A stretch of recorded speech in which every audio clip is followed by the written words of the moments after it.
En el libro de Apocalipsis, porque le estaba preguntando al Señor y entiendo que el Señor me guió a esto. Y quiero que entendamos que cuando hablamos de Apocalipsis no estamos hablando de un libro de adivinación. Algunos han confundido en la iglesia del Señor y creen que profecía es adivinar el futuro. No. Profecía es que Dios revela lo que Dios ya ha establecido que tiene que pasar. Está en la mente de Dios, está en el corazón de Dios y Dios corre la cortina. En otras versiones del libro de Apocalipsis se llama el libro de revelaciones, porque es como Dios corriendo la cortina y dejando ver lo que ya está establecido y se va a cumplir. Pero no es que Dios está adivinando nada, no es que Dios de repente improvisa algo. No, eso ya está establecido, lo que Dios ha dicho se va a cumplir, tal como Él lo ha dicho, en el tiempo que Él ha dicho, en la manera, con los recursos, etcétera, etcétera. Pero simplemente nosotros ahora nos permite saber qué es lo que va a ocurrir. Y el aspecto profético, es decir, conocer lo que viene por delante, nos tiene que entusiasmar, nos tiene que alentar. No es algo que viene para producir en nosotros ningún tipo de temor, sino todo lo contrario, nos tiene que alegrar. Tenemos que esperar que todas estas cosas ocurran. La palabra de Dios es la profecía más segura, ¿no? Hoy en día oímos de mucha gente que viene y dice, y el Señor me ha declarado, y el Señor me ha dicho. Yo no lo quiero cuestionar, pero sí quiero partir de una base, y es que la palabra profética más segura es la palabra de Dios, la que le fue entregada a Moisés, la que fue escrita hace varios miles de años y no ha cambiado. Permanece idéntica, permanece igual. Esa es la palabra profética más segura que nosotros podemos tener. En esa palabra profética, Dios estableció tiempos, cronos, y ocasiones, kairos, o sea, oportunidades. Y Dios ha establecido cuándo y nos ha dado señales, indicaciones para que nosotros sepamos cómo el kairos de Dios en un momento dado se va a convertir en nuestro cronos, es decir, lo que Dios ha establecido que tiene que ocurrir, pues cuándo va a ocurrir en nuestra dimensión, en la dimensión donde interviene el tiempo. Porque para Dios ya sabéis que no hay tiempo. Dios el tiempo no lo conoce, no se ve afectado por el tiempo. Dios es desde siempre y hasta siempre. Dios no tiene un principio ni tiene un fin, nosotros sí. Y nos acostumbramos a medir el tiempo, pero Dios no existe la dimensión del tiempo en el reino de los cielos. Dios no se ve afectado por el tiempo. Y en esos tiempos y ocasiones Dios ha establecido, por ejemplo, algunos quizá no sabéis que dentro de más o menos un mes, si no recuerdo mal, es el 9 de abril, va a ser el nuevo año bíblico. Algunos dicen, ¿cómo es eso? El nuevo año bíblico. Bueno, es que Dios le dijo a Israel cómo tenían que contar el tiempo. Igual que dijo, 6 días trabajarás y 1 descansarás. Y Dios estableció meses y Dios estableció un principio, una cabeza del año. Bueno, en nuestro calendario eso va a ocurrir el 9 de abril. El 9 de abril, que coincide con el mes bíblico de Abib, sin la R, Abib, que significa primavera en hebreo. Bueno, el 1 del mes de Abib comienza un año bíblico. ¿Y por qué eso es importante? Bueno, mira, Dios no ha dicho en ninguna parte de su palabra que celebremos el año nuevo, ni el bíblico, ni el europeo, ni el chino, ni el japonés. Pero Dios ha dicho que sepáis que en tal punto comienza un año nuevo. Y sí es importante saberlo porque es como que comienza un ciclo nuevo, porque Dios se mueve por ciclos. Dios, desde que Dios estableció la ley, le vino a recalcar al pueblo de Israel que la vida es un ciclo continuo, Y en ese ciclo hay varios puntos señalados por Dios cada año. Es lo que llama la Biblia las fiestas solemnes de Dios, no de los israelitas, Dios le entrega esa instrucción a los israelitas, pero son las fiestas solemnes de Dios. Quiere decir que en esos puntos señalados en cada ciclo anual, Dios tiene cosas que comunicarnos, Dios tiene planes, Dios quiere revelarse de una manera. Y en esos puntos, en esas fiestas señaladas, fiestas solemnes de Dios, encontramos que hay unas que son en la primavera, están a punto de comenzar. La Pascua, la fiesta de primicias, la fiesta de panes y levaduras, y unas semanas después la fiesta de Pentecostés, que es el nombre en griego, en hebreo es Shavuot, que son semanas. No importa esos nombres, pero oye, qué casualidad. Todas esas fiestas tuvieron un cumplimiento cuando vino Jesús hace 2000 años. Jesús es nuestra Pascua, Él ya fue sacrificado. Jesús resucitó en el día de las primicias, ¿sí? Y vemos que se cumplieron. En el día de Shavuot vino lo que conocemos los cristianos como el Pentecostés, el Espíritu Santo. Bueno, qué curioso. Y fue todo cumplido en los días que estaban señalados en la ley de Moisés, en los días que Dios le entregó al pueblo de Israel como días señalados. Pero imagínate, ¿cuál era la enseñanza que ellos tenían que entender? Bueno, todos los años en la fiesta de Pascua ellos sacrificaban un cordero. Cada familia tenía que coger un cordero, tenía que sacrificarlo. Esa instrucción les fue dada cuando salían de Egipto, ¿verdad? Y tenían que untar con la sangre del cordero los postes, y el dintel de la puerta, y así el ángel de la muerte, el ángel exterminador, no tocaría el primogénito de esa familia, etcétera, etcétera. Ellos hicieron eso durante generaciones. Todos los años en la fiesta de Pascua sacrificaban un cordero, sacrificaban un cordero, sacrificaban un cordero. Cuando Jesús viene a la tierra y Él empieza su ministerio público, ¿cómo se anuncia a Jesús? He aquí el cordero. Cualquier israelita decía, el cordero de Dios, el cordero de la Pascua. También hay otra figura muy importante de cordero, que es en la fiesta de la expiación. Esas son del otoño, en la fiesta de Yom Kippur. El Cordero de Dios, el que quita el pecado del mundo. Ellos tenían ese concepto súper grabado, el Cordero que tiene que ser sacrificado. Entonces, cuando Jesús se presenta en sociedad, Él dice, aquí está el Cordero, ¿sí? Yo soy el Cordero. Cuando vemos en Apocalipsis cómo se habla de Jesús, y Él ya está entronado allí, pero dice el apóstol Juan que Él veía un Cordero como inmolado allí, junto al trono de Dios. Todavía se ve la obra redentora de Jesucristo allí, el Cordero inmolado. Bueno, todo esto lo quiero enfatizar como una introducción para que entendamos que esas fiestas solemnes de Dios son demasiado importantes, no las podemos ignorar. No nos vamos a volver judíos, no vamos a hacer una celebración a un estilo judío, pero sí vamos a conectar las fiestas solemnes de Dios con los planes de Dios. Y los planes de Dios siempre se cumplen en Jesucristo. Entonces las fiestas de la primavera, que las acabo de mencionar, se cumplieron cuando vino Jesús hace 2000 años. Jesús cumplió, Él dijo que vino a cumplir toda la ley. Pero qué curioso, todos anhelamos y esperamos, de hecho lo acabamos de cantar, Jesucristo ven, Cristo ven. Sabemos que Jesucristo va a volver otra vez. Esta vez no va a volver a sacrificarse en una cruz como un cordero. Esta vez va a volver ¿cómo qué va a volver? Como Rey de Reyes y Señor de Señores.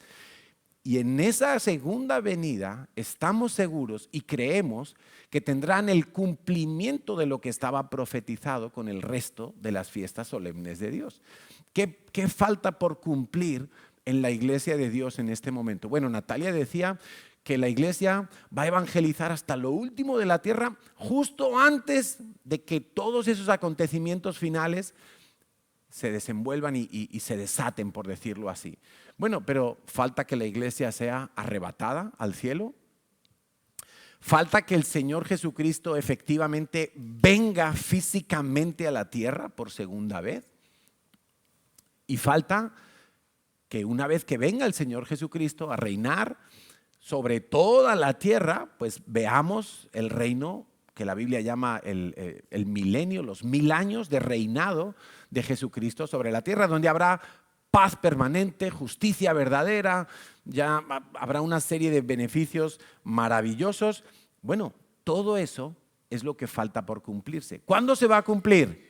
Bueno, creemos que esas fiestas del otoño, que son Yom Teruah, fiesta de las trompetas, Yom Kippur, fiesta de la expiación, y tabernáculos o Sukkot, pues tienen que ver en el cumplimiento de todas esas cosas. Es lo que estaba profetizado, es lo que estaba anunciado desde el principio. Estas son las fiestas solemnes del Señor. Por cierto, las puedes encontrar en Levítico capítulo 23. Ahí están bien detalladas en qué mes del año, qué día del año, qué tenían que hacer los israelitas. Bueno, nosotros no tenemos que hacer lo mismo. Simplemente lo que tenían que hacer los israelitas era una figura, un entrenamiento, una forma de acostumbrarles a algo que luego el Mesías iba a cumplir de forma completa y verdadera. Entonces, en ese sentido es que nosotros vamos a observar todas esas fiestas. Muy bien, pues en ese reino mesiánico, que es finalmente lo que todos anhelamos, o sea, aquí no estamos anhelando que el Barça gane su próxima Champions o el Madrid, la no sé cuántas, no. Esas cositas son totalmente secundarias, accesorias. La vitrina de trofeos de ningún equipo, ni de ningún deportista, ni los Oscars de Hollywood, ni los premios Grammy de nadie, ni los títulos de acciones en empresas de nadie van a entrar al reino de los cielos. Todo eso se va a quedar aquí.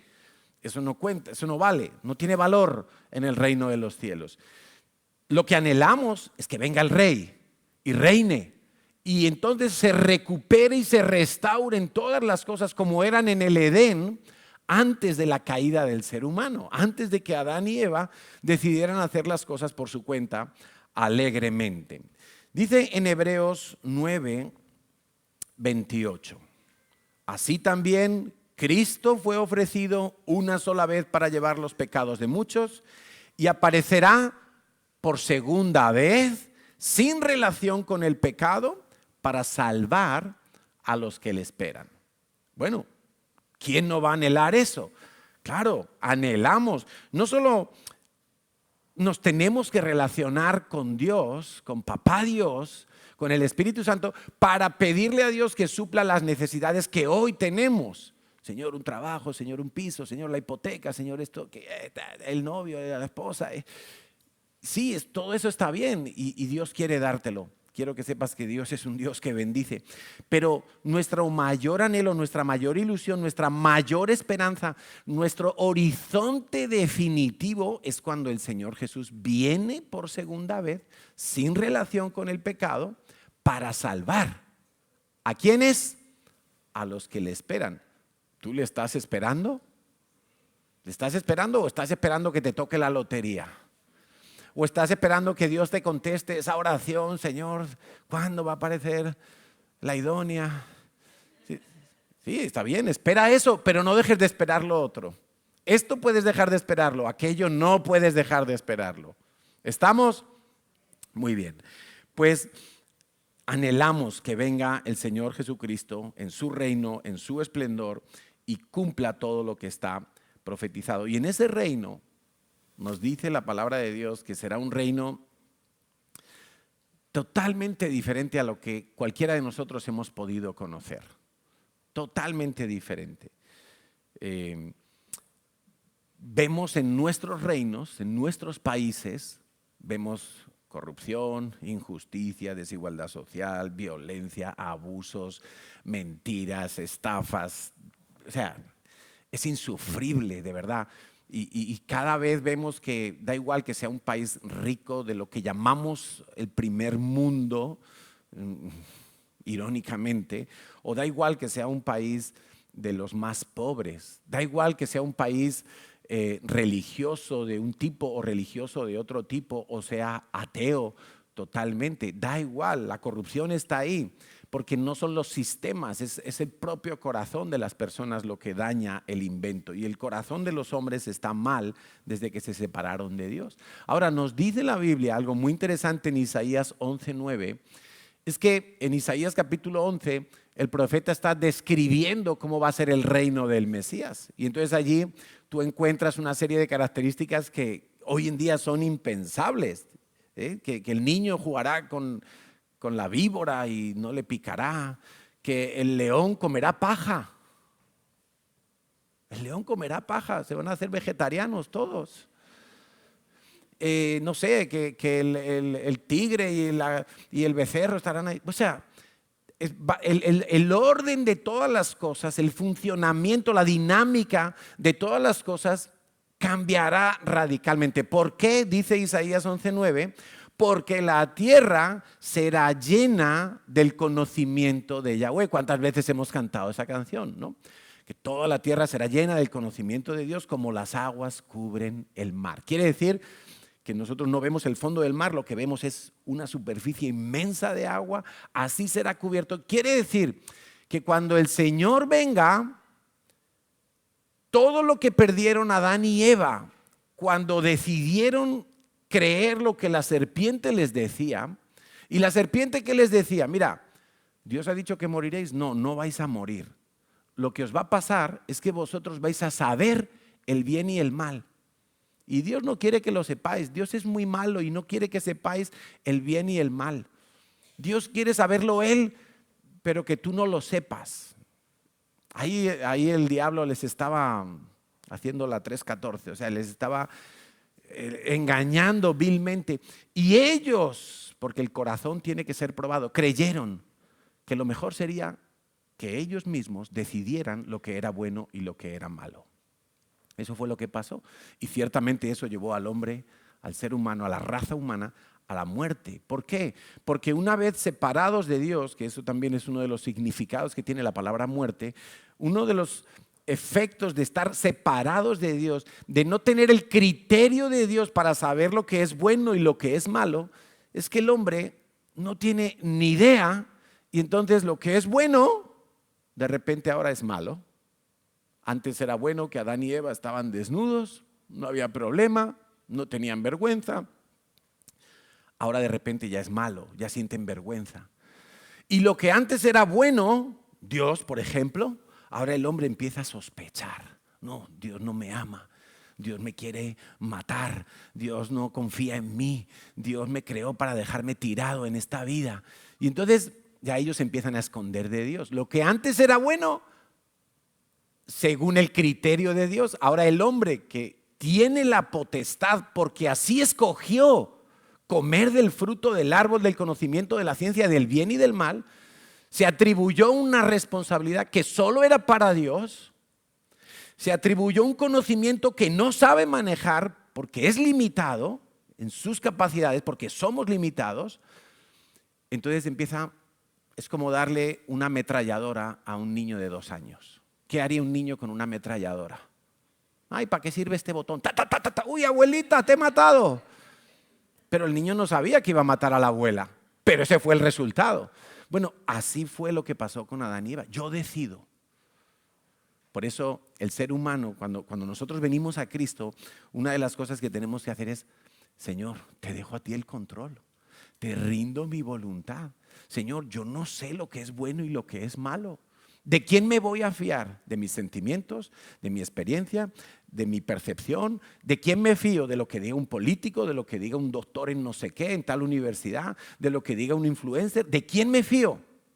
¿De quién me puedo fiar? Hoy en día la gente dice, fíjate de lo que te diga el corazón. Lo que te diga el corazón, lo peor que hay. Si Dios nos lo advierte, que lo más inconfiable que tenemos es nuestro propio corazón. ¿De quién me voy a fiar? ¿Qué dice Dios en su palabra? A Dios, ¿qué dices tú en tu palabra? ¿Cómo hago yo, Señor, para tener un noviazgo? ¿Cómo hago yo, Señor, para manejar mis finanzas? ¿Cómo educo a mis hijos? ¿Cómo los crío? Señor, ¿cómo me relaciono con la gente? ¿Qué tengo que hacer con mis enemigos? Señor, cuando viene uno injusto y me trata mal, ¿qué tengo que hacer con ese? Si es lo que dice mi corazón, ojo por ojo, diente por diente y vamos. Si es lo que dice Dios, es otra cosa. ¿Cómo me hago grande en esta tierra? Le preguntaban los discípulos al Señor, ¿quién será el más grande? Y el Señor Jesús le dice, no, mira, como se hace en el mundo, justo al revés. ¿Quieres saber cómo son las cosas en el cielo? Al contrario de cómo se plantean en el mundo, justo al revés. Entonces la Biblia, el mundo dice, oye, que te den muchas cosas. Ayúdate a ti mismo, si no, ¿quién te va a ayudar? No sé, hay tantos proverbios y tantos refranes de la sociedad. Y cuando uno viene a la palabra de Dios y dice, uy, eso es muy bonito, pero es mentira. Es mentira. Entonces tenemos que empezar a limpiarnos. La cultura de nuestro país, la cultura hasta de nuestra región, la cultura de nuestra familia, experiencias malas que hemos tenido. Tenemos que empezar como a decir, no, no, no, esto es mentira. Ahora, ¿cómo me doy cuenta? Porque vengo al conocimiento, al criterio de Dios. El criterio de Dios está revelado en su palabra. Y cuando venga el Señor Jesús, va a ser tal el giro que va a dar la creación que todo lo creado va a volver a funcionar de acuerdo al diseño original con el que fue creado. Toda la tierra será llena del conocimiento de Dios.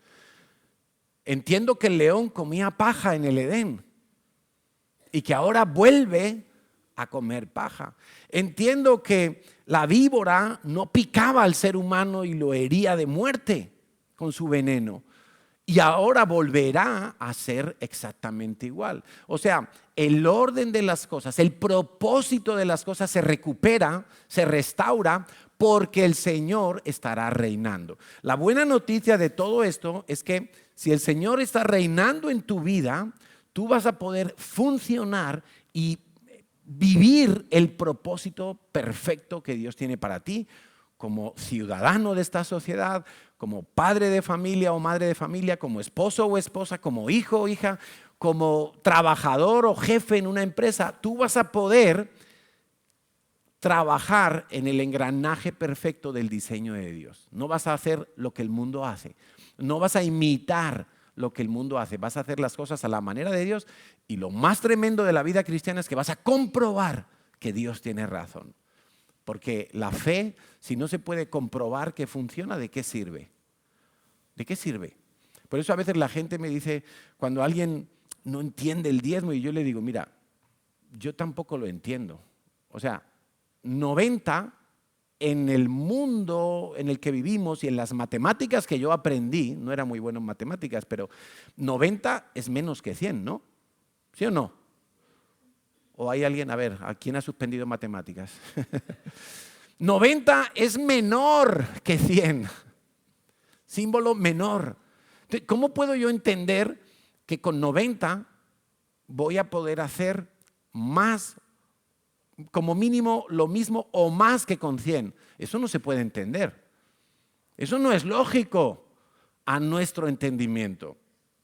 No, no, no, a mí no me vendan una moto. 90 es menos que 100. Pero Dios dice, dame a mí primero y yo proveeré y yo te daré todo lo que necesitas. Esa añadidura, no te preocupes, la vas a tener. Ahora, entonces, si no puedo usar el entendimiento de este mundo y las matemáticas de este mundo, ¿qué tengo que usar? La fe. La fe. Un cristiano lo único que necesita es fe. Señor, ¿qué obras tenemos que hacer para salvarnos? No tienes que hacer obras, solamente cree. Cree, confía. Dios lo ha dicho, Dios lo hará. Ah, pero es que Dios está loco, Dios no sabe matemáticas. No, Dios no sabe las matemáticas de aquí, de la Universidad Autónoma de Barcelona. Dios sabe las matemáticas del cielo, son otras. Es al contrario. Aquí 90 es menos que 100. En el reino de los cielos es al revés. ¿Qué te parece? ¿Estás dispuesto a confiar en el Señor? ¿Estás dispuesto a creerle a Dios? Dios me ha dicho que perdone a mis enemigos, pero es que mi corazón dice que tengo que vengarme. El que me rayó el coche, yo voy a ir por la noche y le rajo las 4 ruedas. Claro, esa es la lógica de este mundo, el que la hace la paga.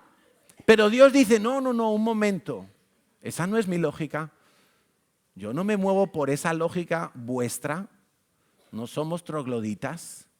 Yo me muevo por el perdón. Y te lo voy a demostrar enviando a mi hijo a morir en la cruz por ti.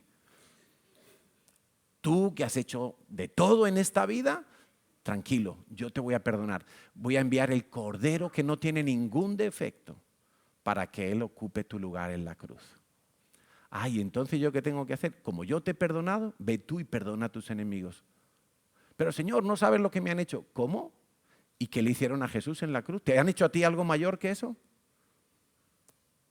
Siendo perfecto, habiendo cumplido toda la ley de Dios, te acusan de blasfemo, te acusan de rebelde, te acusan de ser hijo del diablo. Al hijo de Dios le acusan de ser hijo del diablo. Imagínate. Y entonces Dios dice, como yo te he perdonado a ti, que eras mi enemigo, ojo, que ninguno nacimos bueno aquí, como yo te he perdonado a ti, ve tú y perdona a tu enemigo. Señor, pero eso es muy difícil, ¿sí? Si te fijas en cómo lo hace el mundo, es muy difícil, porque el mundo lo hace al revés. Hazlo como yo te digo. Y entonces cuando uno lo hace, ese enemigo pasa al olvido, ya tú ni te acuerdas de lo que te ha hecho. Porque el beneficiado eres tú. Es que Dios quiere tu bien. Dios no quiere ponerte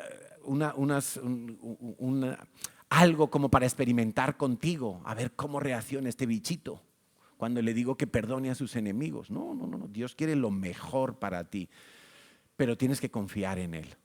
Tienes que confiar en lo que Él ha dicho, en cómo Él ha dicho que se hacen las cosas. Y cuando confías, espérate un tiempito, quizá poco, quizá mucho, eso depende de Dios, tú vas a ver el resultado. Y vas a decir, wow, Dios, ¿por qué no lo habré hecho antes?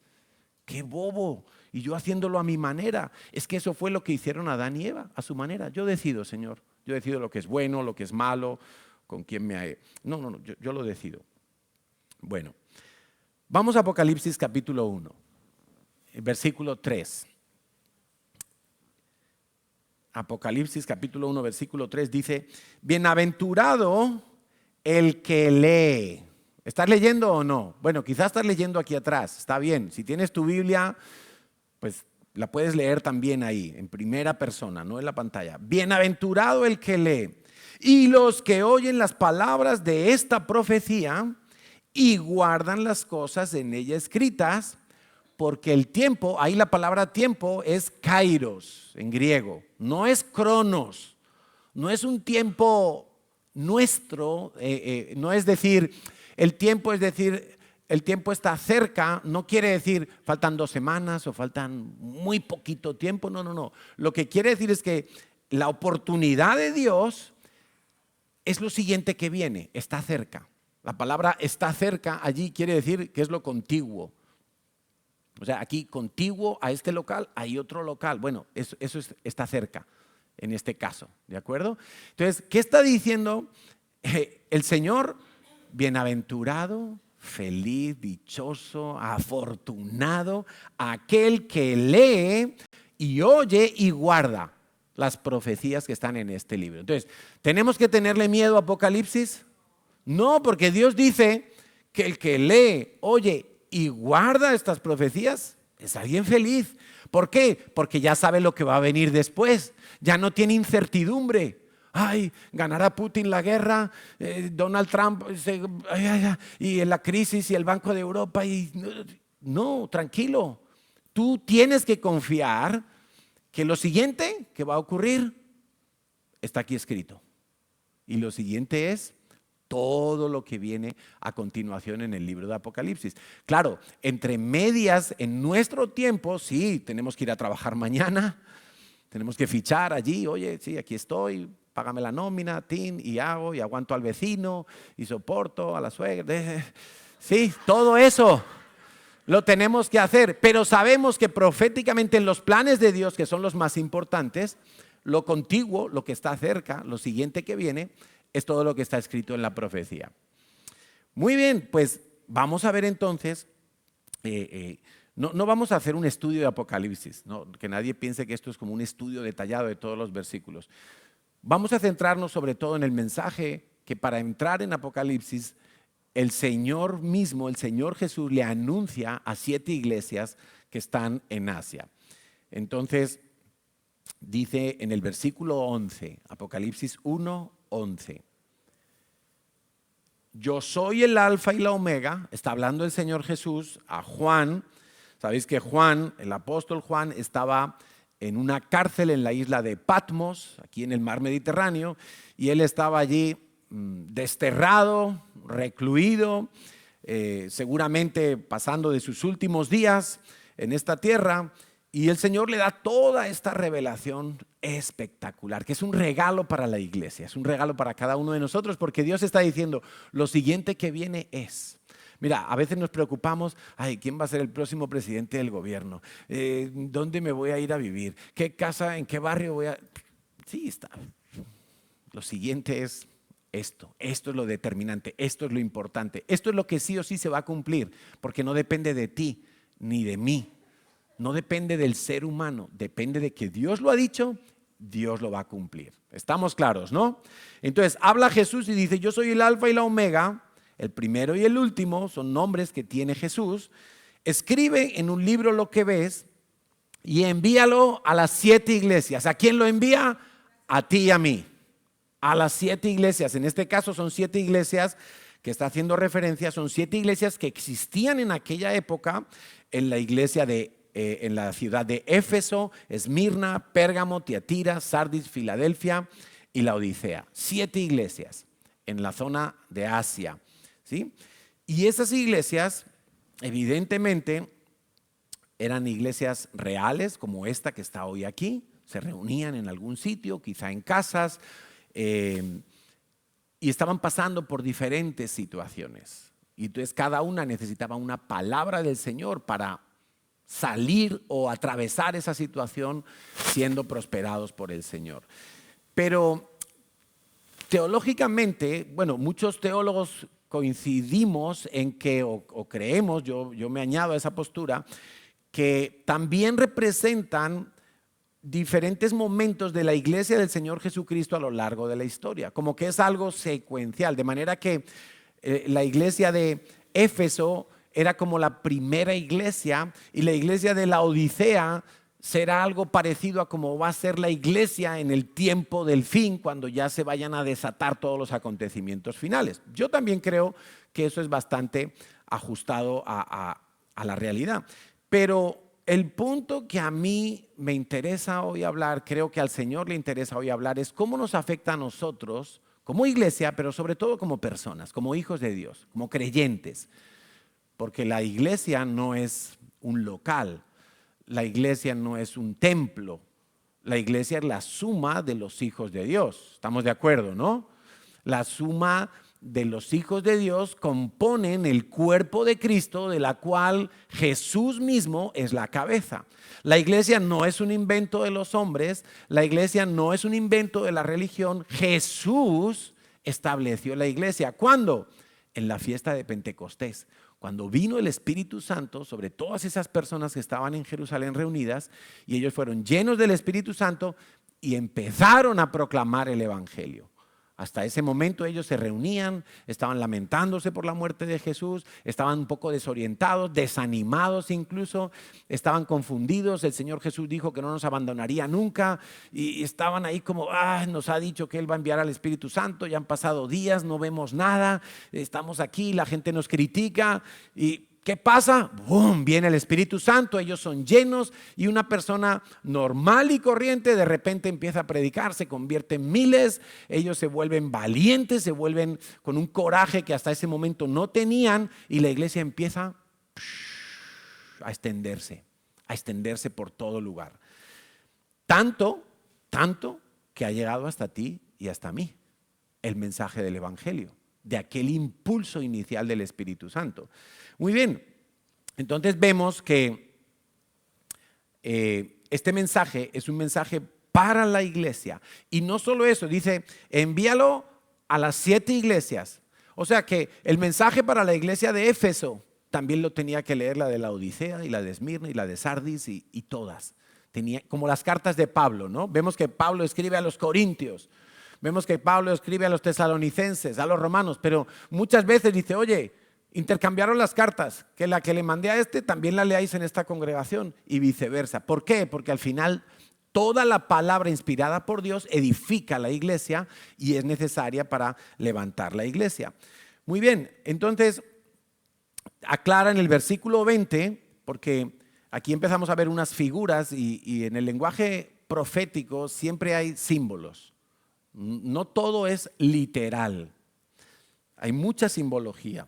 Y hay que entender qué significa la simbología. Y en este caso, pues, lo explica perfectamente el mismo Señor Jesucristo. Dice, el misterio de las 7 estrellas que has visto en mi diestra. Misterio no quiere decir que es algo imposible de entender. Acuérdate de la figura de la cortina que se corre, que se desliza y deja ver lo que hay detrás. Lo que hay detrás es un misterio mientras la cortina está echada. Pero está allí, lo que es, allí está. Cuando se corre la cortina, se desvela el misterio, pero siempre estuvo allí. No fue que se creó en ese momento la solución o el anuncio o el hecho de lo que tiene que producir, siempre estuvo allí. Entonces dice, el misterio de las 7 estrellas que has visto en mi diestra, ¿ves? La palabra diestra también es un símbolo. Diestra no solamente es la mano derecha o la parte derecha. Diestra significa, es un símbolo de la autoridad y del poder de Dios. Dice, las estrellas que has visto en mi diestra son los ángeles de las 7 iglesias. Hay un consenso generalizado que los ángeles de las iglesias son los pastores de las iglesias que están puestos como en autoridad para gobernar, es el término que utiliza Pablo en sus cartas, para gobernar la iglesia. Muy bien, dice, y los 7 candeleros, mira, hoy preguntaba a un grupo de adolescentes que qué era un cedro. Un cedro. Y nadie sabía lo que era un cedro. Bueno, uno sí. Uno dijo, ¿un árbol? Como por si acaso me he equivocado y a lo mejor era el último Seat Cedro. Bueno, un candelero, no vamos a dar nada por hecho, es el lugar donde se pone la luz. La vela. Es el que soporta la luz. Bueno, el candelero que has visto dice, esos son las iglesias. Entonces Jesús nos está hablando que Él es el que tiene el poder, que lo establece, que lo delega y lo otorga a los pastores para gobernar y estar al frente de la iglesia. Pero también la iglesia es como un candelero. Allí se pone la luz. La luz es la luz del Señor, no es nuestra propia luz. Es la luz. La iglesia es como el que sostiene la luz, el que porta, esa es la palabra, el que porta la luz, ¿sí? Y él dice, bueno, esto tenlo claro, cuando el Señor Jesús empieza a hablar a las iglesias y va a empezar luego a decirles, ojo que te quito el candelero, o sea, que te quito, ya no, lo que te he dado a ti se lo voy a dar a otro. Bueno, y eso lo vemos muchas veces en la palabra de Dios, porque Dios es soberano. Entendamos esos símbolos. La autoridad la tiene Jesús, Él la delega, la establece en la iglesia, hay una cabeza, pero además dota a la iglesia para ser el que porte la luz de Dios. La iglesia está puesta para alumbrar. Ahora, vamos a traducir en una aplicación personal. Cada vez que veamos la palabra iglesia, vamos a poner allí nuestro nombre, ¿sí? Nuestro nombre personal, cada uno de nosotros. Porque tú eres la iglesia, eres una parte de la iglesia. Y la suma de todos nosotros es lo que conforma la iglesia local. Y la suma de las iglesias locales es lo que llamaríamos la iglesia del Señor, en todo lugar, en todas las naciones de la tierra. Bueno, entonces vamos de lleno ya al mensaje de la iglesia de Éfeso. Dios le habla a la iglesia de Éfeso. Y este mensaje hoy específicamente va dirigido a un sector de los que estamos aquí, de los que nos están viendo por internet. Seguramente no es para todos, pero va a ser para aquellas personas que se sienten identificadas con lo que Jesús le dice a la iglesia de Éfeso. La iglesia de Éfeso tenía unas virtudes de verdad espléndidas. Y yo quiero que las leamos con atención. Dice en Apocalipsis 2, del 1 al 7, este es el mensaje que Jesús le dedica a la iglesia de Éfeso. Ahora, cuando Jesús le habla a la iglesia de Éfeso tiene que prestar atención. La iglesia de Éfeso tiene que entender que Jesús les está hablando porque quiere producir en ellos algo, una reacción. Quizá es un arrepentimiento, quizá es darles impulso, quizá es regalarles algún don, algún llamamiento específico, quizá es corregir. Algo tiene que hacer el Señor Jesús, por eso le habla a la iglesia, porque Dios no tira ni una sola palabra en vano. Dios no desperdicia la saliva. Entonces dice 2 del 1 al 7, escribe al ángel de la iglesia en Éfeso. ¿Quién era el ángel? El pastor. Bueno, por eso yo te estoy hablando hoy aquí, para que tú recibas este mensaje. Y dice, el que tiene las 7 estrellas en su diestra, el que anda en medio de los 7 candeleros de oro, dice esto. Mira, quiero que notes algo. Lo compartí el miércoles pasado en el devocional. A cada una de las 7 iglesias, y esto es algo que el Señor me mostró en estos días. Yo nunca había caído en cuenta en esto, pero cada forma que tiene de presentarse el Señor Jesús a cada una de las 7 iglesias es diferente. Él no se presenta a las 7 iglesias como el que tiene las 7 estrellas en su diestra y el que anda en medio de los 7 candeleros de oro. No, eso es solo para la iglesia de Éfeso. A la siguiente iglesia Él se va a presentar de otra manera, con otros atributos. Y a la siguiente con otros. Y así con cada una de las 7 iglesias. Se presenta de una manera diferente, mostrando algo de Él diferente para cada iglesia. ¿Pero por qué lo hace así? Porque luego cuando les llama a hacer cambios y cuando les llama a espabilarse a cada uno en lo que le toca, tiene que ver en la forma en que Él se ha presentado. Y ahora lo vamos a ver con la iglesia de Éfeso. Las siguientes semanas vamos a ir estudiando el resto de los mensajes y nos vamos a dar cuenta que se cumple esa norma. Mira, si un día Dios te habla a ti y Dios te enfatiza, el Espíritu Santo te recuerda un atributo específico de Dios, es porque eso es lo que tú necesitas en ese momento de tu vida. Quizá tú necesitas entender que Dios es un Dios de guerra hoy, porque a lo mejor estás en una batalla espiritual. Pero otro día quizá Dios te habla y Dios te recuerda que Él es un papá y que le puedes llamar Abba. Pero otro día Dios se va a mostrar y te va a hablar de que Él es Jireh, el que provee, porque quizá estás necesitando una provisión en algún área de tu vida y Él te recuerda que Él es Jireh, el que provee, como proveyó un cordero para que Abraham no tuviera que sacrificar a su hijo Isaac. Bueno, eso es lo que está pasando aquí. Jesús se presenta como el que tiene las 7 estrellas en su diestra, o sea, las estrellas dependen de Él y de su poder, y el que anda en medio de las iglesias, del candelero, de los 7 candeleros. Él es el Señor de las iglesias. Nosotros no somos los señores. El ángel de la iglesia, el pastor, no es el dueño de la iglesia. Vosotros no sois mis ovejas, sois de Dios. De la misma manera que decíamos que Ian le pertenece a Dios. Claro que sí. Yo no he dado mi vida por vosotros. La dio Jesús. ¿De qué serviría que yo diera mi vida por vosotros si soy tan malo como vosotros? Salvo que soy del Real Madrid. Estamos enfadados con el árbitro de ayer, pero eso lo dejaremos para otro día. Que el Señor lo bendiga, que le vaya muy bien y sobre todo que conozca a Dios. Bueno, dice el versículo 2, yo conozco tus obras. Esto también se repite en las 7 iglesias. Yo conozco tus obras. Nadie escapa del ojo de Dios. Dios sabe lo que hacemos y lo que dejamos de hacer. Dios sabe la actitud con la que hacemos las cosas. Dios sabe para quién lo hacemos. Dios sabe qué pretendemos, qué intención tenemos cuando hacemos las cosas. Y estamos hablando de todo en la vida. Estamos hablando de venir a la iglesia y de servir aquí, pero también hablamos de cómo interactuamos con nuestra familia, con nuestro entorno de trabajo. Dios ve absolutamente todo. Todo. ¿Dónde huiré de tu presencia? No hay ningún lugar en el planeta Tierra donde tú puedas esconderte de la mirada de Dios. Adán y Eva se escondieron de Dios, pero Dios los encontró. No hay nada que tú le puedas ocultar a Dios.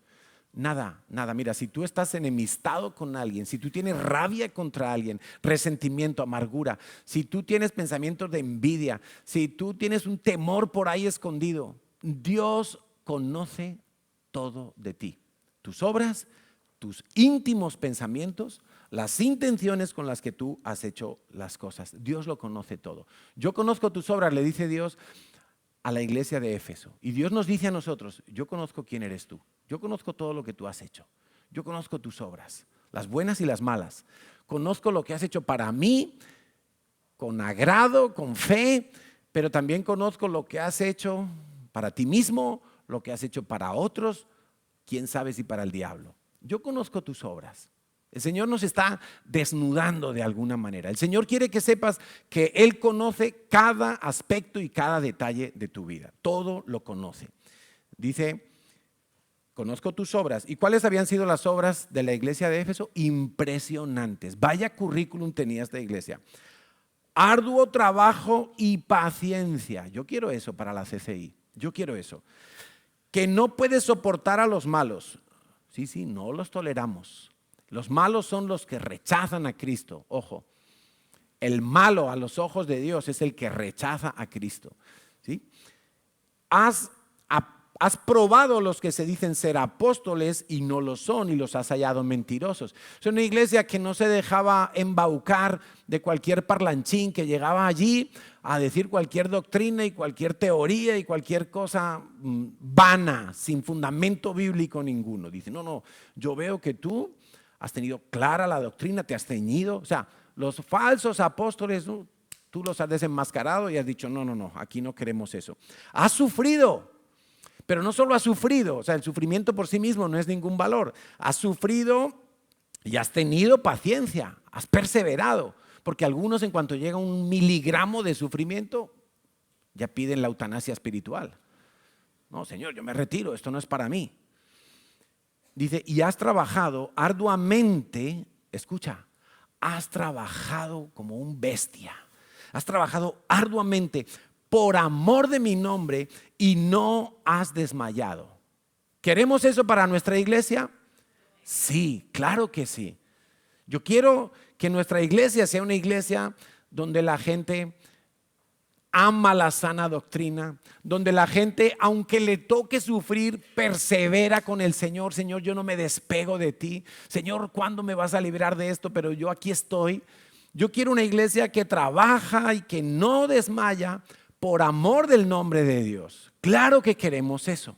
Era una iglesia top en ese sentido. Todos estos atributos que dice el Señor sobre la iglesia de Éfeso eran excelentes.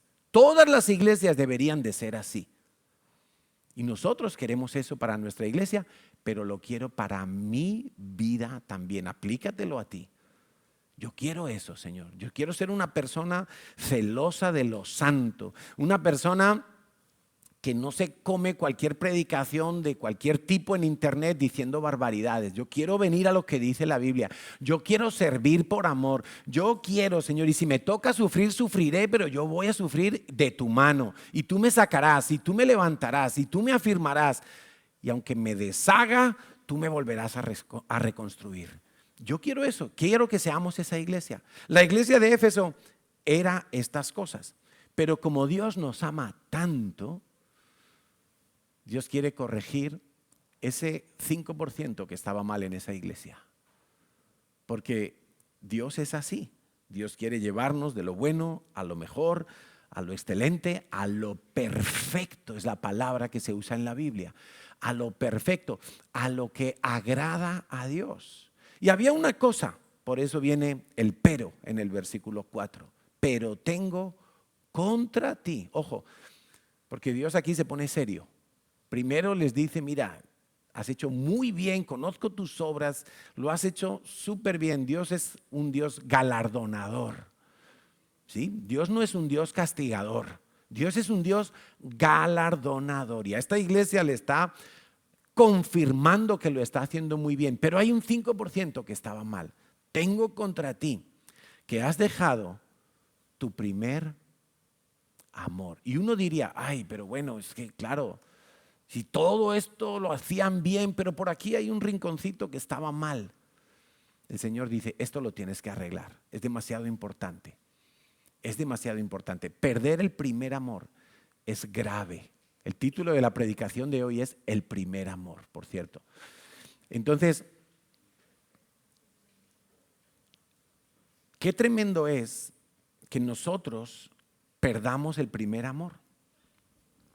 Que Dios tenga contra nosotros que perdemos el primer amor. Y puede ser compatible que una persona viene a la iglesia y sirve en la iglesia y está por amor haciendo cosas, pero haber perdido el primer amor. Es lo que nos está diciendo aquí el Señor. Mira, hoy nosotros somos una iglesia pequeña. Aproximadamente hay unas 50 personas que están sirviendo a otras 150 personas. Para que hoy sea una experiencia en la que todos podamos conectarnos con Dios y ser edificados. Unos limpian por la mañana, otros cocinan, otros atienden a los niños, hay gente allá arriba en producción, hay muchos ministerios y hay gente, a mí me encanta ver a la gente servir. A mí me encanta servir. Porque yo veo que el reino de los cielos es un reino de gente activa. En el reino de los cielos no hay departamento del paro. No lo hay. Allí no hay subvenciones. Esa no es la cultura del reino de los cielos. El reino de los cielos es un reino donde la gente trabaja, donde la gente actúa, donde la gente entrega, sirve, da. Y el que no quiere servir se está perdiendo de algo tan maravilloso como poder plantarse en la iglesia y crecer, como el cedro del Líbano. Como el cedro del Líbano, un árbol alto y robusto. ¿Sí? A mí me encanta todo eso, pero qué tragedia, y por eso el Señor viene y lo corrige, qué tragedia que alguien pierda el primer amor. Ahora, ¿qué es el primer amor? Bueno, pues el primer amor, ¿cuántos han estado enamorados aquí alguna vez? A ver, que se atrevan. No digo que sigan enamorados, no, que han estado. Quizá ya perdieron el primer amor. Bueno, yo creo que, pero fíjate, lo que el Señor dice es, antes de entrar en eso, literalmente dice, pero tengo contra ti que has dejado el primer amor. No es que lo has perdido, no es como que, uy, se me ha perdido el móvil, ¿dónde está? No lo encuentro, las llaves de casa, qué despiste. No, perdona, esto no es un despiste. Esto es algo que tú has dejado, es tu responsabilidad. Y vamos a entender cómo llegamos a dejar el primer amor y cómo podemos recuperar el primer amor. Porque Jesús dice que tenemos que volver a recuperarlo. Eso lo vamos a leer a continuación. Entonces, poniendo el ejemplo de unos novios que están enamorados, no es lo mismo enamorarse que estar en el primer amor, aunque es bastante parecido. El punto aquí es que cuando uno es novio o recién casado, uno disfruta, y esa es la palabra que tú tienes que subrayar allí en tus apuntes. ¿Estás tomando apuntes o no? Ya has dejado el primer amor. Uno disfruta de todo con la otra persona. De todo es de todo. O sea, ¿me ayudas con la mudanza? Sí, cariño, vamos. Que me cambio de habitación, yo te ayudo. ¿A qué hora? A las 4 de la mañana, porque luego tengo que ir a trabajar. ¡Vamos! Y el novio se presenta ahí a ayudar a bajar las maletas y los 4 trastos que tiene. ¿Y dónde quedamos? Quedamos en mi barrio. Vamos a tu barrio. ¿Y cuántas horas hablamos? ¿Y qué decimos? Y nada nos parece mucho. Todo parece poco, queremos más. Disfrutamos de su cara, de sus ojos, de su sonrisa, de las conversaciones, de sus manías, pero nos parecen bonitas esas manías. Esa verruga nos parece bonita, atractiva. ¿Por qué? Porque estamos en el primer amor y disfrutamos. Disfrutamos, es la palabra clave. Pues yo me acuerdo cuando Natalia y yo éramos novios, en el siglo pasado, y yo recuerdo, no éramos pastores, estábamos en la iglesia, sí, involucrados y sirviendo, y yo me acuerdo que Trabajaba en una empresa de informática y el lunes a las 7 de la mañana yo tenía que recoger a un compañero de trabajo y nos teníamos que ir a La Rioja, desde Madrid a La Rioja en coche. Teníamos que ir a visitar un cliente y hacer allí un trabajo.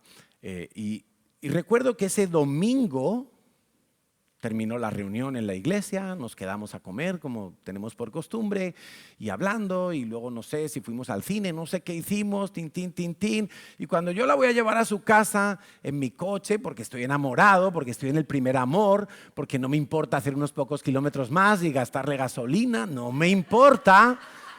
Como si viviera en Francia, yo la llevo. Entonces nos quedamos hablando en el coche. Claro, como éramos novios, pues nos guardábamos un poquito, ¿no? Nada de besos apasionados, nada de... No, estábamos hablando. ¿Sabes hasta qué hora hablamos? Hasta las 6:30 de la mañana. Y a las 6:30 de la mañana, y todavía teníamos para seguir hablando. Yo digo, cariño, te quiero mucho, pero me tengo que ir al trabajo. Sin dormir, sin ducharme. Recogí al compañero donde habíamos quedado y fuimos para La Rioja. O sea, ese día yo no levantaba mucho la mano con el cliente porque... Pero a mí me parecieron pocas horas. Me pareció que se me había pasado la noche, yo no sé si tú te acuerdas. Así. No sé qué tanto hablábamos, pero qué tontería. Pero uno disfrutaba de cada minuto, de cada cosa. De cada cosa. Recuerdo que 6 meses antes de casarnos, Natalia vivía en Castellón y yo vivía en Madrid. Y claro, ella vivía allí, trabajaba allí y yo vivía en Madrid, trabajaba en Madrid. Entonces, yo la tenía que ir a visitar. Claro, yo la quería ver.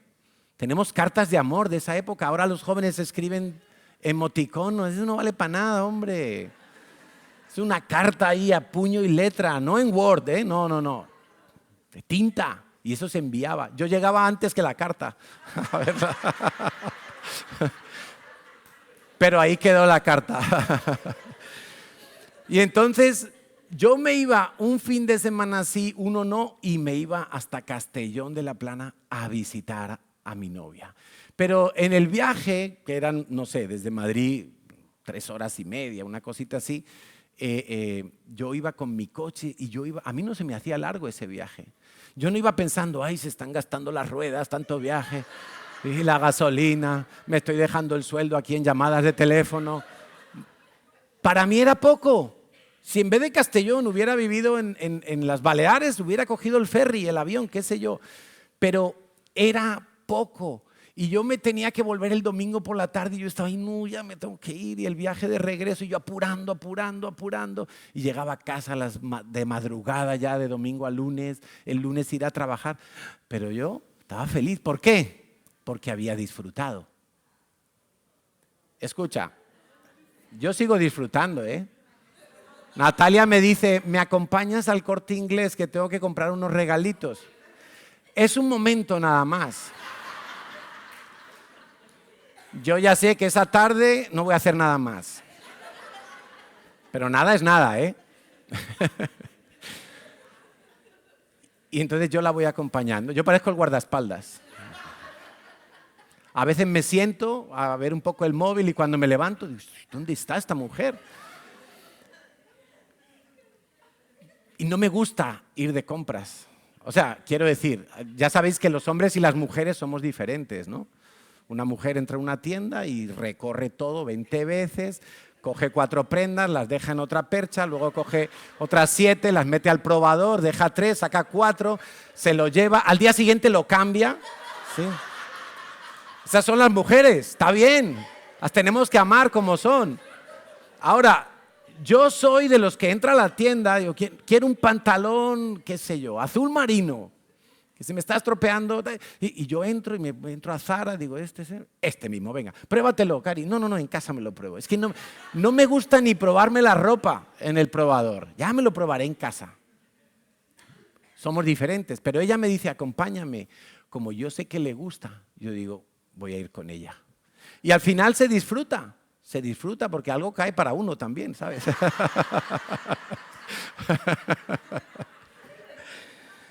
No es por eso, pero ¿cómo es nuestra relación con Dios en este momento? Quiero que pienses en eso. ¿Sigues disfrutando de tu relación con Dios?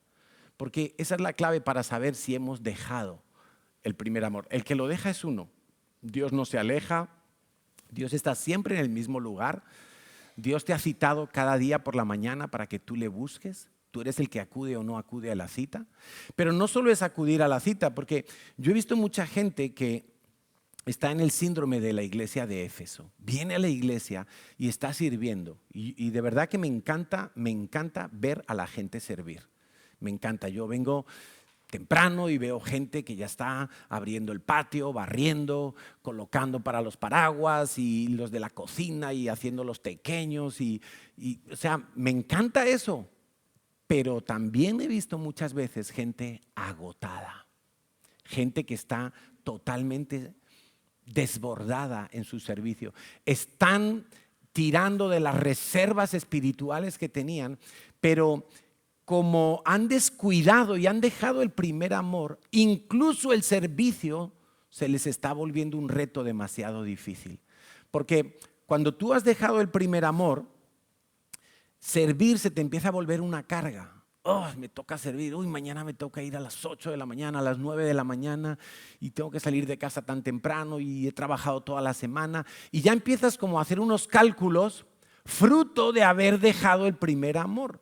Porque cuando uno está en el primer amor es que uno no piensa en horarios, uno no piensa en distancias, uno no piensa en cuánto me cuesta, uno no piensa en esas cosas, uno dice yo. Y lo disfruta y se goza de todo lo que hace con el Señor y para el Señor. Entonces, una persona que ha dejado el primer amor empieza a tener muchos conflictos con los demás a la hora de servir en la iglesia. Es que me dijo, es que me ha regañado, es que encima que me esfuerzo y vengo temprano y encima me dicen que no puse bien las sillas. Y entonces, ¿y por qué es eso? Porque ya no estoy disfrutándolo, ya no lo veo como un disfrute. Y ese señor tan raro que ha entrado, ¿y quién será? Y antes era, un nuevo. ¿Sí? Ya no lo disfruto. ¿Por qué? Porque he dejado el primer amor. Y es grave. Y el Señor no quiere vernos tan atareados, tan metidos en el desempeño personal, que nos olvidemos a quién estamos sirviendo, para quién hacemos las cosas y por qué razón las hacemos. Y la razón por la que las hacemos, yo les decía hoy al grupo de alabanza, que no son los que han tocado hoy aquí, el grupo de alabanza que está en reciclaje en este momento y estábamos viendo en Isaías capítulo 12 por qué nosotros alabamos a Dios. Pero no solo alabamos a Dios, porque nosotros adoramos a Dios. La palabra adorar implica también el servicio. Porque nosotros entregamos nuestra vida a Dios y lo hacemos a través del servicio, y lo hacemos a través de evangelizar a otros, y lo hacemos a través de cantar a Dios. ¿Por qué lo hacemos? Pues sencillamente porque antes éramos enemigos de Dios y ahora por su gracia y su poder Él nos ha hecho amigos de Dios. Él ha quitado todo lo que nos separaba de Él. Es por eso que nosotros le servimos y le adoramos. No es otra razón. No adoramos a Dios porque es que la iglesia tiene que funcionar y entonces alguien tiene que servir. Sí, claro que sí. Pero la iglesia como tal, una reunión de domingo como tal, podría ser algo mucho más simple de lo que tenemos ahora. Y entonces ni la mitad de los ministerios trabajarían. Tú sabes que hay iglesias que los niños tienen que estar con sus papás todo el rato, aún escuchando a un pesado como yo. Y el niño no se entera de nada. Bueno, es una manera de simplificar. Nosotros preferimos tener una iglesia para niños acorde a su nivel de entendimiento y donde ellos van a experimentar a Dios de una manera distinta a como nosotros lo encontramos. Pero al punto que voy es que cuando nosotros hemos dejado el primer amor, nosotros nos empezamos a desenfocar tanto. Y mira, no es lo mismo, hay un término que solemos utilizar los cristianos, ¿no? De carnalizarse. No, es que estoy carnal. No, alguien carnal es alguien que está enredado en un pecado, ¿vale? Punto. Así se resume. Alguien carnal es alguien que está enredado en un pecado y no quiere salir de allí. Entonces, claro, no quiere dejar la iglesia y las cosas de Dios porque son bonitas, porque se siente bien, pero no quiere dejar su pecado. Está carnal, no quiere dejar de pensar como piensa el mundo. Alguien que ha dejado el primer amor es alguien que ya no disfruta de su tiempo con Dios. Y por ende, no disfruta de su servicio a Dios. No disfruta cuando adora a Dios tampoco en la iglesia. El primer amor no se recupera en la iglesia. El primer amor se recupera en el cuarto de tu casa, en tu habitación. En el lugar donde tú tienes que encontrarte con Dios y no solo encontrarte, sino disfrutarlo. Entonces yo te haría una serie de preguntas en este momento como algo tan sencillo. No solo si estás haciendo el devocional, porque el que no hace el devocional es un carnal. Está carnal. El que dice, yo no necesito orar todos los días. Perdóname, ya hablaremos de eso otro día. Eso es estar carnal. El que ha dejado el primer amor es el que hace su devocional, pero le cuesta tanto hacerlo. Y cuando termina de orar, es como si hubiera hablado con la pared. Y sus oraciones son como muy pesado todo. ¿Hasta cuándo vas a seguir viviendo así? Has dejado tu primer amor. Si tú no estás disfrutando de tu relación con Dios, es porque has dejado tu primer amor. Has dejado tu primer amor.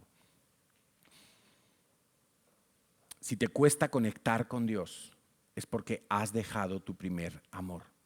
Si solo vengo a la iglesia a servir, pero no estoy conectado con el corazón de Dios, he dejado mi primer amor.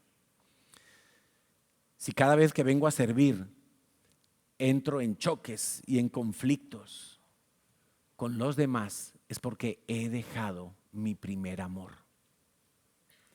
Y Dios le está diciendo a la iglesia de Éfeso, oye, esto es grave.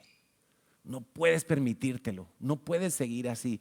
Estás haciendo un gran trabajo, estás trabajando muchísimo, has sido paciente, pero si no corriges esto, mira lo que le dice el Señor. Recuerda, por tanto, de dónde has caído, o sea, qué es lo que has dejado, arrepiéntete.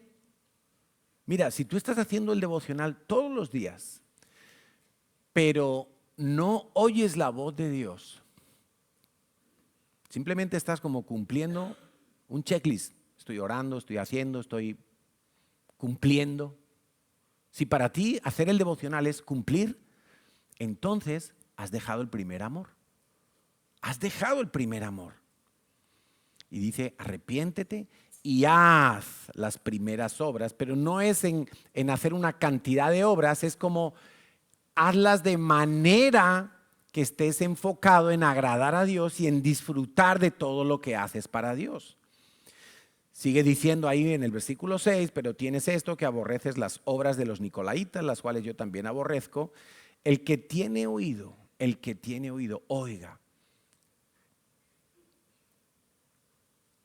Me he saltado, es que está en el 5. Dice, recuerda dónde has caído, arrepiéntete, haz las primeras obras, porque si no vendré pronto a ti y quitaré tu candelero de su lugar si no te hubieras arrepentido. O sea, esta iglesia estaba bajo un peligro inminente si no se arrepentía, y era que se le iba a quitar el candelero. O sea, ya no iba a poder ser alguien que portara la luz del Señor. ¿Qué iba a hacer Dios? Mira, yo no lo sé cómo va a quitar el candelero. No sé si es que se lo lleva allá a esa persona, a su presencia, para que ya esté con el Señor y aquí ya no estorbe más y no sea más conflictivo.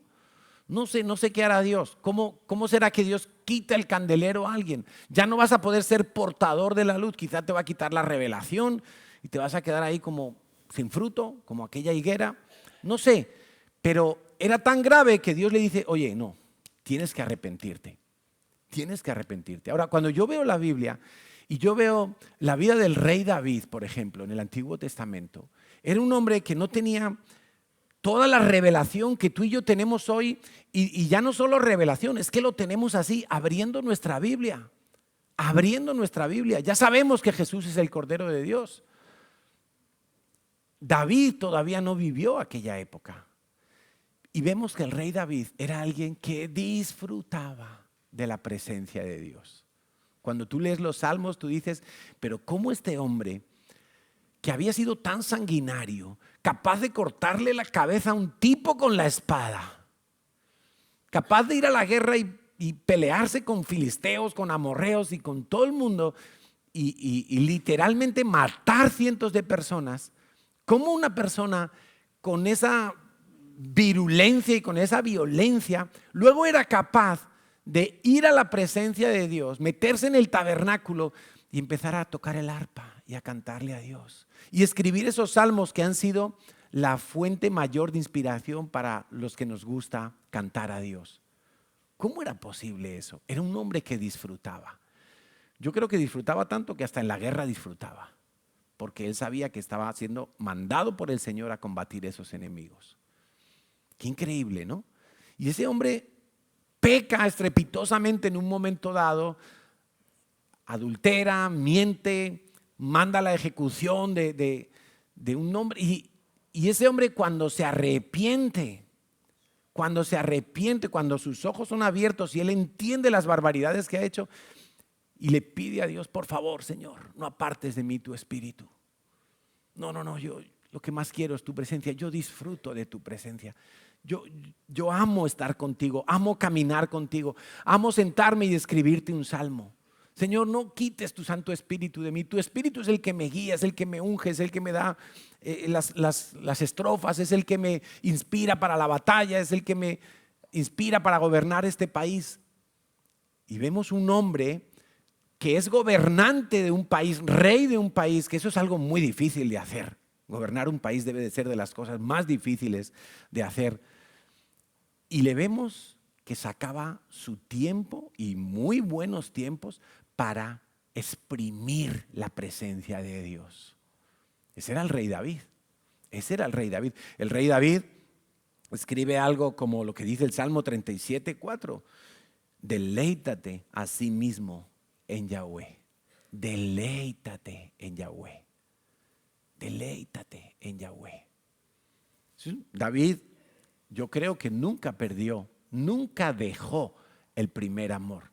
Era un hombre que aun cuando pecó, supo volverse a Dios y disfrutar y deleitarse en el perdón de Dios. Experimentar la misericordia de Dios. Experimentar que Dios no lo desechó como rey. O sea, era un hombre con una capacidad, con una decisión de disfrutar de Dios asombrosa. Lo traicionó su propio hijo, le dieron golpe de estado. O sea, el hombre vivió circunstancias muy complejas, muy difíciles de asumir, pero nunca dejó de ir a la presencia de Dios y disfrutar de Dios. Mira, si tenía que llorar, lloraba con Dios. Si tenía que reír, reía con Dios. Si tenía que celebrar, celebraba con Dios. Si tenía que cantar, cantaba con Dios. Todo su enfoque era, Señor, yo todo lo quiero hacer para ti. Pero no solo hacer para ti. Es que mientras lo hago, oh, cómo se alegra mi corazón de saber que Dios recibe todo esto. A veces, nuestro servicio en la iglesia, nuestro trabajo de amor por otras personas, nuestro ir a evangelizar, ir allí al Arco del Triunfo, se ha vuelto algo tan pesado, oh Señor, otra vez. Y ya estamos desconectados del corazón de Dios. Cuando vemos la historia de Marta y María, qué ejemplo tan espectacular. Vamos a leerlo. Lucas capítulo 10, 38 al 42. Dice que aconteció que yendo de camino entró en una aldea y una mujer llamada Marta le recibió en su casa. Esta tenía una hermana que se llamaba María, la cual, sentándose a los pies de Jesús, oía su palabra. Di conmigo, sentándose a los pies de Jesús. Oía, dilo, oía su palabra. ¿cuánto haces que en un devocional no oyes la palabra de Dios? ¿Cuánto? ¿Cuánto hace que tú dices, sí, he leído la Biblia, pero ya esta historia ya me la sabía? He estado orando, pero es como que he estado conmigo mismo. Esta mujer, María, se sentaba a los pies de Jesús y oía su palabra. Pero Marta era de la iglesia de Éfeso, entre comillas, ¿vale? Marta tenía ese síndrome de la iglesia de Éfeso. Trabajaba y trabajaba y trabajaba. Y trabajaba por amor del Señor. Porque llegó Jesús y dijo, uy, Jesús, vamos a hacerle el mejor cordero y las mejores tortas y yo le voy a limpiar toda la casa y le preparo un banquete. Genial, muy bien. Pero ¿cuál era el problema? Marta se preocupaba con muchos quehaceres y como se había desconectado y había dejado el primer amor, empezaba a tener conflicto con otros, en este caso con su hermana. Señor, mira a mi hermana, que me deja sola aquí haciendo todas las tareas. Yo aquí sirviendo en la cafetería desde temprano y otros llegan a las 11 a tomarse su café. Señor, pero mira que me toca cocina y salgo el último de la iglesia. Esa era Marta. Había dejado el primer amor. Entraba en conflicto con otros. El servicio que tanto le gustaba hacer, ahora se le volvía una carga. Ya no lo disfrutaba. Porque se nota cuando alguien disfruta de servir a Dios. Se nota cuando alguien quiere estar solamente aquí arriba y que le vean. O aquí abajo y que le vean. A alguien que viene un martes y limpia la iglesia y nadie lo ha visto.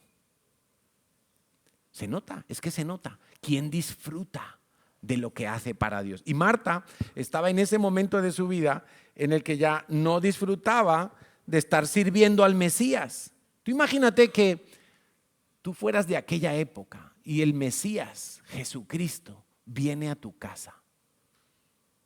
Yo a veces he tenido que hospedar pastores y me han pedido Carlos, Natalia, tenerlos en vuestra casa y nosotros miramos que esté todas las mejores condiciones, las sábanas limpias, el baño, arreglamos algunos desperfectos que puede haber en la casa, intentamos tenerlo todo, compramos el mejor embutido, compramos varias bebidas porque no sabemos lo que le gusta y tratamos de tenerlo todo. Vamos a recibir a un hijo de Dios, a un siervo del Señor. Vamos a tenerlo bien, como a mí me gustaría. Sí, esa era Marta, pero el problema de Marta no era ese. El problema de Marta es que ya no disfrutaba. Ya era como otra vez a hospedar a alguien. Jesús, te podía haber venido 15 días después, Jesús, que siempre viene sin avisar. Ya no disfrutaba. Y así nos pasa a muchos en la iglesia, que ya no disfrutan de servir a Dios. Ya están, siempre ponen problemas, que por qué tan pronto, que por qué tan tarde, que por qué solo yo, que por qué. Dice, Señor, mira a mi hermana que me deja sola sirviendo, dile que me ayude. Jesús le dijo, Marta, Marta, afanada y turbada estás con muchas cosas, pero solo una cosa era necesaria. Porque si no tienes esa cosa, todo lo demás empieza a ser un problema. Solo una cosa era necesaria y María ha escogido la buena parte, la cual no le será quitada. Dilo conmigo, no le será quitada. Pero en Apocalipsis dice que si tú no recuperas el primer amor, te será quitado el servicio, el candelero. Pero a María, que había escogido la mejor parte, ¿qué había hecho María? A ver qué dice Jesús hoy. A ver qué nos cuenta, del Padre, del Espíritu Santo, a ver qué nos cuenta del reino de los cielos. Jesús, solo quiero oír. Está así. Y yo me imagino que Jesús empezaba a contar. Pues vengo de Galilea y allí se han sanado muchos enfermos y los fariseos se han ido en contra mío y etcétera y etcétera. Y María así. Y Marta, que te levantes a traer el cordero. Que no, que me dejes, yo estoy en la mejor parte. Estoy disfrutando de Dios. Luego hacemos la comida. Marta, ahora no, primero lo primero.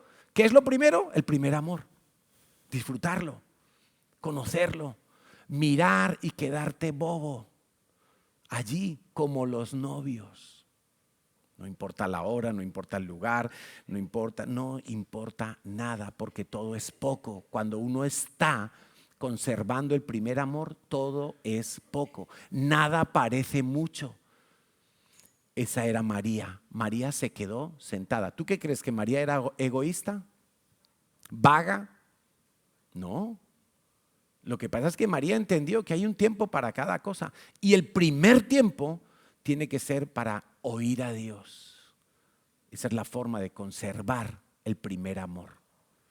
Oír a Dios, disfrutar a Dios. ¿Qué me dice Dios?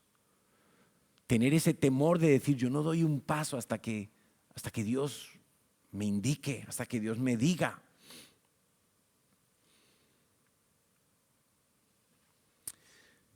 Nuestro primer llamado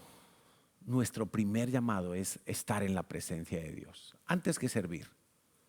Y mira que a mí me encanta el servicio, y los que me conocen lo saben. Y yo he servido desde el minuto 1 que me convertí, yo serví en la iglesia y no he dejado de hacerlo.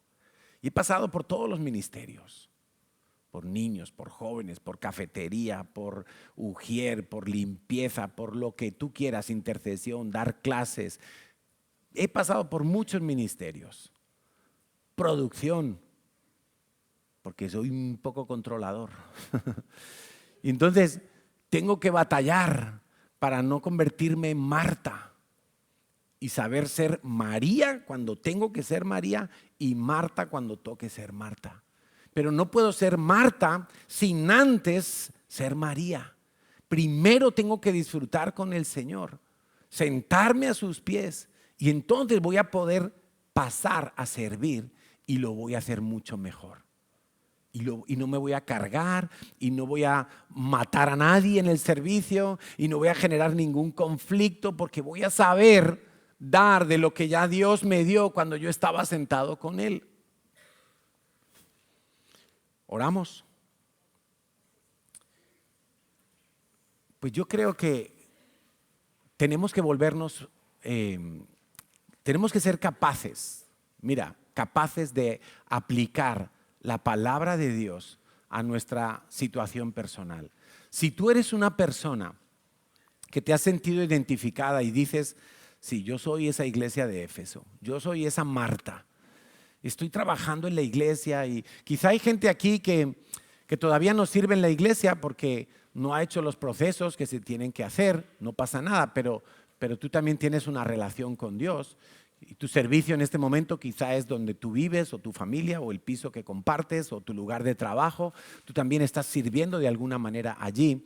Y si tú te has sentido identificado y tú dices, sí, yo me esfuerzo y yo hago, pero yo noto que ya no estoy disfrutando de las cosas. Y algunos piensan, necesito un cambio de trabajo, necesito un cambio de líder, un cambio de ministerio. No. Tú necesitas es sentarte a los pies de Jesús. Oír su voz y cuando oigas su voz, bajarla a tu corazón y entonces vas a salir y el mundo lo vas a ver de otro color y la iglesia la vas a ver de otro color y a tu jefe lo vas a ver de otro color y a tu equipo donde sirves lo vas a ver de diferente y tú vas a ser un colaborador, no vas a ser conflictivo, no te vas a cargar, no vas a estar sufriendo por servir, vas a estar disfrutando de servir. Hay gente que a veces dice, me quiero dar un tiempo del servicio, tengo muchas cosas. Mi primera pregunta para esas personas es, ¿cuánto tiempo has pasado con Dios en la última semana? ¿Cuánto tiempo has pasado con Dios?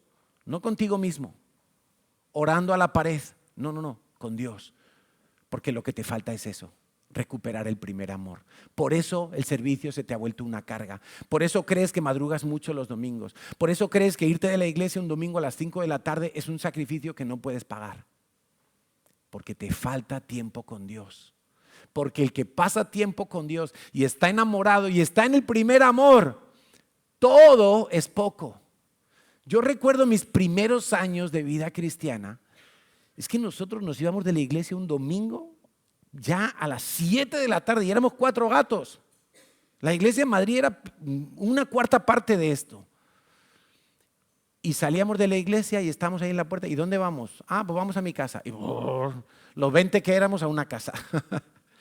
Y allí hasta las tantas, y hacíamos palomitas, y hablábamos, y volvíamos a hablar. Era como, Señor, yo quiero estar ahí metido, porque lo disfruto. Ahora estamos ahí, ya lleva 1 hora y media el pastor aquí. Pesado este tío, me está haciendo aquí, ya quiero mi arepa. Mira, cuando yo me convertí, Quique era nuestro pastor, lo sigue siendo, y Quique predicaba. A mí nunca me pareció largo.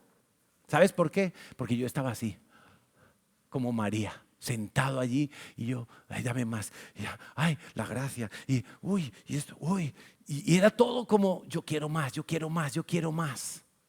No me parecían largas las predicaciones. Hoy en día, no, que en las iglesias, que no se predique más de 45 minutos porque la gente al minuto 20 ya está en Marte. Imagínate, Pablo predicaba toda la noche. Toda la noche. Y la gente, cuando Pablo llegaba a visitarlos para edificar la iglesia, no, Pablo, no te vayas todavía, quédate un poquito más, ya irás a Corintio, ya irás, quédate con nosotros, un día más, un fin de semana más. ¿No? Y ahora es como, venga, que empieza el Barça, vamos. Hemos dejado el primer amor. ¿Cómo lo vas a recuperar? Primero le vas a pedir perdón a Dios, porque es tu responsabilidad. Si la vida cristiana se te ha vuelto aburrida, es tu responsabilidad. Dios es un Dios alegre, Dios es un Dios de vivos, Dios es un Dios de alabanza, Dios es un Dios de gozo, aún en las pruebas. Si la vida cristiana se te ha vuelto aburrida, si orar se te ha vuelto algo espeso, que no sabes qué decirle a Dios, si lees la Biblia y no percibes que Dios te está hablando, has perdido el primer amor, te tienes que arrepentir, tienes que pedirle perdón a Dios. Le vamos a pedir perdón a Dios. Pero lo siguiente que deberías hacer es recuperar.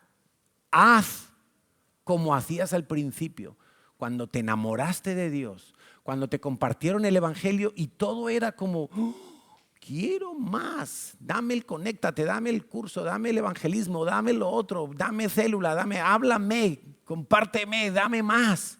Explícame, no entiendo esto, no entiendo lo otro. Haz las primeras obras. Entonces las primeras obras es que cada mañana vas a buscar al Señor, te vas a sentar a los pies del Señor. ¿Cuántos quieren hacer eso esta semana? Mañana lunes. Uy, mañana justo el día que entro más temprano a trabajar, mañana lunes. Mañana lunes. ¿A qué hora salías de casa? A las 7.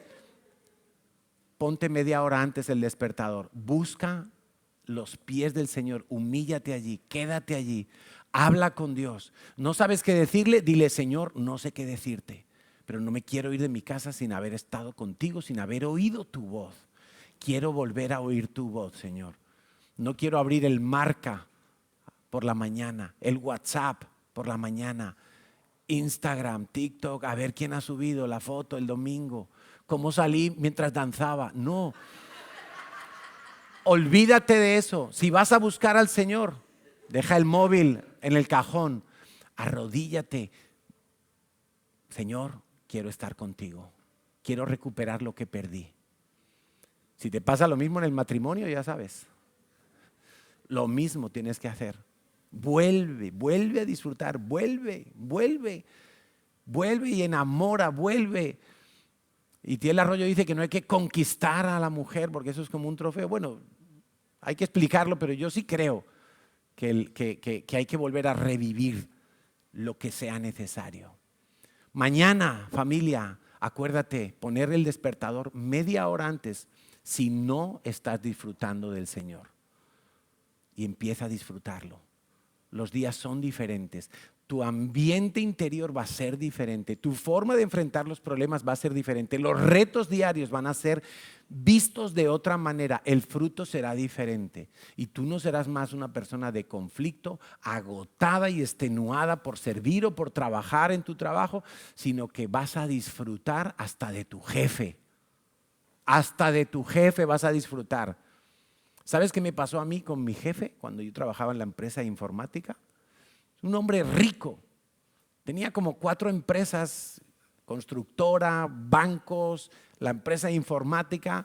Y un día, siendo yo un programador de la empresa. Por encima de mí había 100 personas más. Yo era el novato. Y un día viene y me dice, tú eres Villanueva, ¿no? Carlos Villanueva. Sí, sí, sí. Y dice, mira, es que me han dicho que juegas bien al tenis. Y yo, no sé, ¿qué le habrán dicho aquí? Los cotillos estos, ¿no? Y dice, quiero que me acompañes a jugar en el Club Chamartín de Madrid. El Club Chamartín es como allí. Solamente para ser socio del Club Chamartín tienes que mínimo comprar 3.000 euros en acciones. Para poder entrar allí a jugar, tienes que ser socio, mínimo tienes que comprar una acción, 3.000 euros. El Club Chamartín, ¿y cómo se entra allí? Porque yo no puedo entrar. No, quedamos y yo ya le hablo al del garaje y él te va a abrir el parking y todo. Yo entro al parking con mi Seat Ibiza. Nuevo, nuevo. Seat Ibiza Sport. Y yo entro allí, todo BMW, Mercedes, Porsche. Pues ese era mi jefe. Siendo yo el último mono, me invita a jugar con él en el mejor club de tenis de Madrid. Y yo no era tan bueno, por supuesto. Lo que pasa es que yo tenía 25 años y él tenía 55, como yo ahora. Entonces, claro, yo parecía McEnroe allí. Disfrutar de todo lo que haces, de todo lo que haces. Mañana media hora antes el despertador. Y vas a buscar al Señor. Y vas a dejar el móvil en el cajón. Amén. Vamos a orar y vamos a pedirle al Señor que nos perdone